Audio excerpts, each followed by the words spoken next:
সুপ্রভাত বন্ধুরা, কেমন আছো তোমরা সবাই? আশা করছি যে যেখানেই আছো সবাই খুব ভালো আছো, সুস্থ আছো।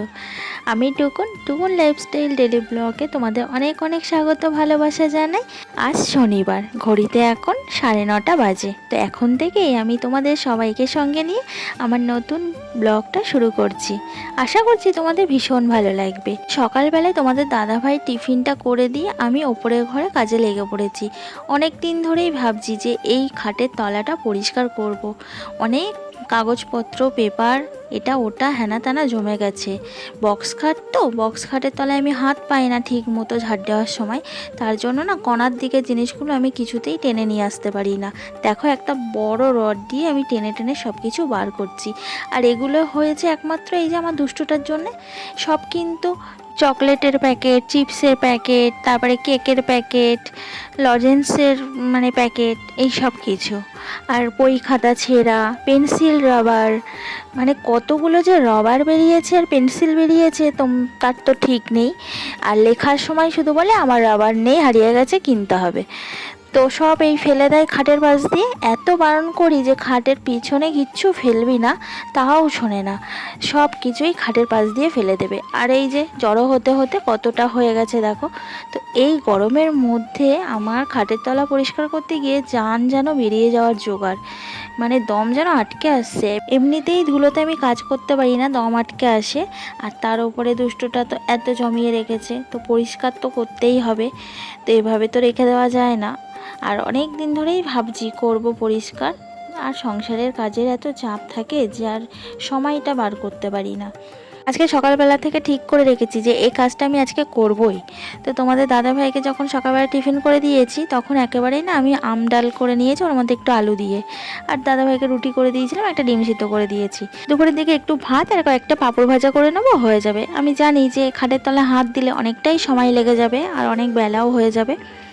আর এই দেখো আমার গোছানো হয়ে গেছে। ঘরের তলা পুরো ঝাড় দিয়ে, সারা ঘর ঝাড় দিয়ে, ঘর পুছে, খাটের তলা সব পুছে একদম চকচকে করে ফেলেছি। এমনিতে ঘর বাড়ি গুছিয়ে পরিপাটি করে রাখতে আমি ভীষণ ভালোবাসি। তো দেখতে দেখতে অনেকটাই বেলা হয়ে গেল। তো স্নান টানান সেরে চলে এলাম রান্নাঘরে। কয়েকটা পাঁপড় ভেজে নিচ্ছি। 3টে পাঁপড় ভাজবো মোটে, বড় বড় পাঁপড় তো।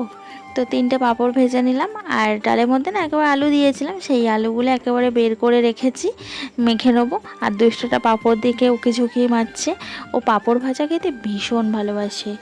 তো আমি এই পাঁপড়গুলো কম ভাজি, আমি বেশিরভাগ ভাজি কি ওই যে ব্যাট পাঁপড় হয়, হাট পাঁপড় হয় না, ওই পাঁপড়গুলো আমি বেশি ভাজি। আমার ওই পাঁপড়গুলো খেতে ভীষণ ভালো লাগে।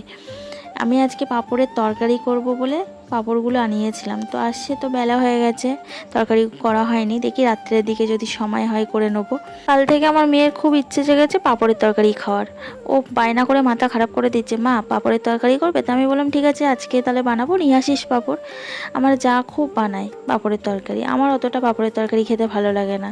তো ওরা বায়না করছে বলে বললাম নিয়ে আসিস, তাহলে করে দেবো। তো আজকে এই কাজটা করতে গিয়ে অনেকটা বেলা হয়ে গেল। তো বললো ঠিক আছে তাহলে রাত্রে বানিয়ে দেবো। তো এই যে আলু ভাতেটা মেখে নিলাম, আর এখানে এই যে টক ডাল করে নিয়েছি। তো খাওয়া দাওয়াটা সেরে ছাদে এলাম জামা কাপড় তুলতে। এসে দেখি 3-4টে বুলবুলি পাখি কি সুন্দর এখানে খেলা করছে। আমার এত ভালো লাগলো, ভাবলাম না তোমাদের সঙ্গেও একটু শেয়ার করি। এত সুন্দর এই বুলবুলি পাখিগুলো খেলা করছে যে গাছটাতে। এটা কি গাছ দেখি তোমরা কে কে বলতে পারো, যারা যারা বলতে পারবে কমেন্টস বক্সে জানিও। তো আমি আজকে আর গাছটার নাম বললাম না। তো ভালো লাগছে কি না বলো, দারুণ লাগছে না? সবুজের মধ্যে বুলবুলি পাখিগুলো খেলা করছে। আমি কিন্তু অনেকক্ষণ দাঁড়িয়ে দাঁড়িয়ে ওদের খেলাটা দেখছি। আমার এত ভালো লাগছিল, অনেকক্ষণ দাঁড়িয়েছিলাম। তো চলো আজকের মতো ভিডিওটা এখানেই শেষ করছি। যদি ভালো লেগে থাকে লাইক করে দিও আর কমেন্টস করে জানিও কেমন লাগলো। আর আমার নতুন চ্যানেলটা সাবস্ক্রাইব করে আমার পাশে থেকো। সবাই খুব ভালো থাকবে, সুস্থ থাকবে। চলো টাটা।